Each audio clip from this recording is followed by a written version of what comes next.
अगर आप लोग केवल उनको पढ़ने की शिक्षा के लिए विरक्त रखेंगे, आप रखा इतने साल सब ठीक है रोहित, मैं ठीक है, मैं आपके सवाल का जवाब ले लूंगा, लेकिन आमीन साहब आप ही की बात पे कट कर रहे थे, काउंटर कर रहे थे। एक बार उनकी प्रतिक्रिया। मोहम्मद आमीन, आप नहीं बोलेंगे तो बोलते रहेंगे, बोलिए।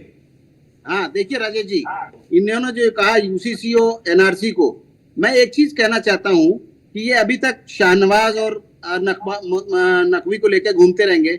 इससे पहले भी ऐसा नहीं कि इनके यहाँ नहीं थे लीडर, सिकंदर बख्त थे और आरिफ बेग थे। ऐसा नहीं कि वो यूनियन मिनिस्टर भी रहे हैं दोनों और गवर्नर भी रहे, इन्होंने हमेशा ऐसा दे। लेकिन मैं ये कहना चाहता हूँ, अब्दुल कलाम साहब को किसने बनाया था बताइए राष्ट्रपति, और किसने हटाया ये बताइए।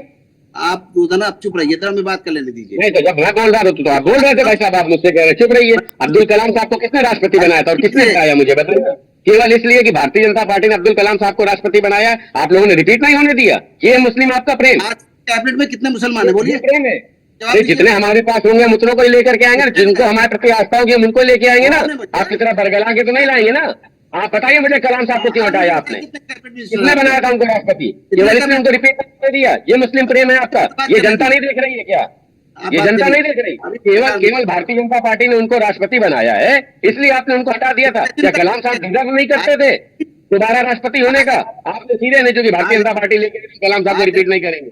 कलाम साहब बात समझिए, इस देश ने कलाम साहब ऐसे मुसलमानों को भी देखा, सुनिए, इनायतुल्लाह खान साहब को भी देखा है, जाकिर हुसैन खान साहब को भी देखा है, हाँ बिस्मिल साहब को भी देखा। तो ऐसे लोग भी हमारे यहाँ बिस्मिल्लाह खान साहब भी रहे, तो ऐसे मुस्लिम भी हमारे देश में, ऐसा नहीं। और हमें गर्व है उन पे। और आप लोग ये हिंदू मुस्लिम करना बंद कर दीजिए, क्योंकि जो देश के गौरव है वो हैं और वो सदैव से पूजनीय रहेंगे। और आप लोग केवल भारतीय जनता पार्टी किसी मुसलमान को राष्ट्रपति बना रही है और आप हटा देंगे, इसलिए कि उनको रिपीट नहीं करेंगे। आपके जिसको आपने राष्ट्रपति बनाया था, क्या अब्दुल कलाम साहब से ज्यादा डिजर्विंग थे वो? विड्रॉ करता हूँ राजेश जी। देखिए जवाब नहीं होगा तो विड्रॉ ही करेंगे आप। चुप रहिए। कलाम साहब को मैं बताता हूँ, तो विड्रॉ तो आप करेंगे ही। आप चुप रहिए, पहले बात करिए। राजेश जी हमें दीजिए माइक। हाँ प्लीज बोलिए, आपकी आवाज ओपन है, एकदम खुली आवाज है आपकी। मेरा ये कहना है कि यूसी और एनआरसी एक अच्छी प्रक्रिया है, ऐसा नहीं है। जहां तक सवाल है, 14 से मैंने शुरू किया कि मोदी जी लेके आए सबका साथ, सबका विकास और सबका विश्वास, इसमें कोई दो राय नहीं है। लेकिन मेरा सिर्फ ये कहना है कि अभी इन्होंने जो इलेक्शन लड़ा है उसमें देखिए कोई भी प्रतिनिधित्व नहीं था, जिसके कारण समाज जानना चाहता है। ऐसा नहीं है, मैं वही कह रहा था कि देखिए सच्चर कमेटी की रिपोर्ट कांग्रेस ने शुरू की, कुछ नहीं किया मुसलमानों के लिए, इसमें कोई दो राय नहीं पहले। लेकिन अब देखिए, अब समाज बिल्कुल बदल चुका है, एक नायक को दिखाने के लिए लाना पड़ेगा। आज आप इंग्लैंड में देखिए कि पाकिस्तान से भी एक मिनिस्टर बना है बेस का, और हमारे हिंदुस्तान की बेस की एक लीडर बनी है। तो इनको दिखाने के लिए तो लाना पड़ेगा।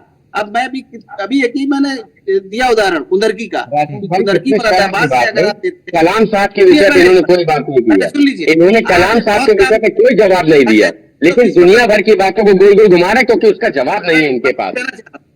मैं कुछ कहना चाह रहा हूँ। हाँ कहिए आप कहिए, आपका स्वागत है। पहले सुनिए, लेकिन मैंने जवाब दिया आप देने देश में, नो डाउट, मैं वही कह रहा हूँ, आपने ना काम किए हैं, हर एक के वर्ग के किए हैं, सबके साथ सबका विकास, लेकिन कुछ दर्शाने वाली भी चीजें होती, इसको मान लीजिए मेरी बात। उत्तर प्रदेश में आपके पास कितने लोग हैं लीडर, देश का प्रतिनिधित्व उत्तर प्रदेश में, बस। अमीन भाई, मैं बुरा नहीं कहता हूँ, मेरी बात 10 सेकंड सुन लीजिए। लोग बुरे हैं। जब भारतीय जनता पार्टी, अब मुझे 10 सेकंड सुन लीजिए अमीन भाई, आपको अच्छा लगेगा। यदि भारतीय जनता पार्टी किसी भी चीज को लेके, आप देखिए, आप विपक्ष में हैं, आपका अधिकार है कि अगर कोई चीज गलत हो तो उसके खिलाफ आवाज उठाएं, लेकिन जो चीज सही हो रही हो उसको गलत तरह से प्रेजेंट करना अच्छी बात है। कितना हो हल्ला किया गया यूसीसी को लेकर के कि आपकी धार्मिक आस्था पे प्रहार, आपके आप और सारे टीवी चैनलों ने देखा, सारे टीवी चैनलों ने देखा अमीन भाई, क्यों भड़काया जा रहा है मुस्लिमों को भारतीय जनता पार्टी के खिलाफ? क्यों नहीं कहा जा रहा कि नहीं ये ठीक कर रहे हैं, ये काम ठीक था?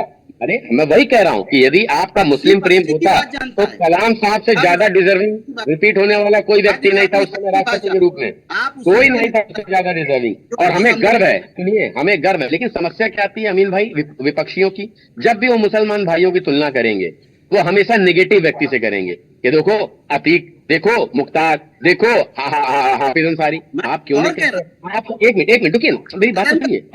ऐसे कई डिबेट में मैं आया हूँ अमीन भाई, ऐसे कई डिबेट में आया हूँ, सुनिएगा मेरी बात, ऐसे कई डिबेट में आया हूँ। लेकिन समस्या क्या आती है, जब हम किसी एक नई विचारधारा से बच्चों को जोड़ रहे हैं, पढ़ने के लिए काम कर रहे हैं, बच्चों को पढ़ने के लिए प्रेरित कर रहे हैं, और ये मंच से कहा माननीय प्रधानमंत्री जी ने कि मैं मुस्लिम बच्चों के एक हाथ में कुरान और एक हाथ में लैपटॉप देखना चाहता हूं, और इसका एक बड़ा मैसेज था ये बच्चों के लिए जो फलीभूत हुआ, जो यूपीएससी के परिणामों में फलीभूत हुआ। मैं वही कह रहा हूँ कि कम से कम आप बरगलाइए तो नहीं मुस्लिम भाइयों को कि नहीं आपकी धार्मिक आस्था पे प्रहार हो गया। अरे कौन प्रहार कर रहा है, कौन आपको नमाज, अमीन भाई मैं जिन क्षेत्रों में, सुनिए आप बिलीव करिए अमीन भाई, मैं जिन क्षेत्रों में काम करता हूँ, राजेश भाई बहुत अच्छे से जानते हैं, जो लोग मेरे से जुड़े हैं वो जानते हैं, वहां मुस्लिम मुझे इतना प्रेम देते हैं, मैं उनके काम करता हूं, और आप विश्वास करिए वो अपने विधायकों को नहीं बुलाते हैं प्रोग्राम में, अपने लोगों को नहीं, कभी दुख संकट होता है वो रात में 1-2 बजे डॉक्टर को फोन करो, फ्री में काम होगा। ठीक,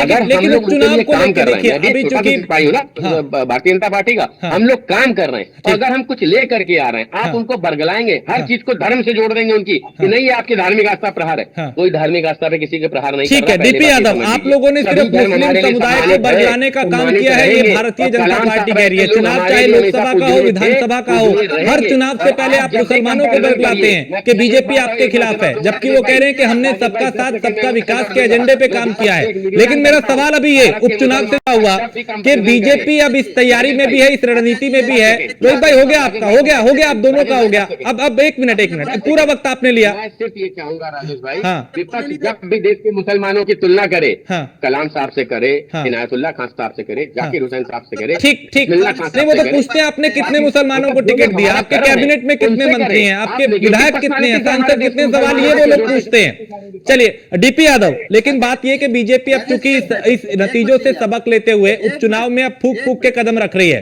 और दलित बस्तियों में आरएसएस के साथ भी चूंकि अब मतभेद की बात थी वो दूर हो चुकी है, वो भी शाखाएं लगाएंगे, इधर बीजेपी के नेता भी भोज करेंगे, एक तरीके से दलितों को साधने की कोशिश है। तो आपके पीडीए की काट करने की पूरी तैयारी बीजेपी ने कर ली है। डीपी यादव जी राजेश भाई, मैं आपकी बातों का जवाब दे रहा हूँ, उससे पहले थोड़ी एक बात कहूंगा राजेश भाई जी। देखिए यहाँ पर अमीन भाई बतौर पॉलिटिकल एक्सपर्ट जिस प्रकार बेबाकी से अपना निष्पक्ष पक्ष रख रहे हैं, उस पर भी भारतीय जनता पार्टी के नेता कहीं न कहीं ऐतराज कर रहे हैं। मुझे आश्चर्य हो रहा है कि भारतीय जनता पार्टी के नेता उनको विपक्षी करके संबोधित कर रहे हैं। अरे वो तो बतौर पॉलिटिकल एक्सपर्ट यहाँ बैठे हुए हैं।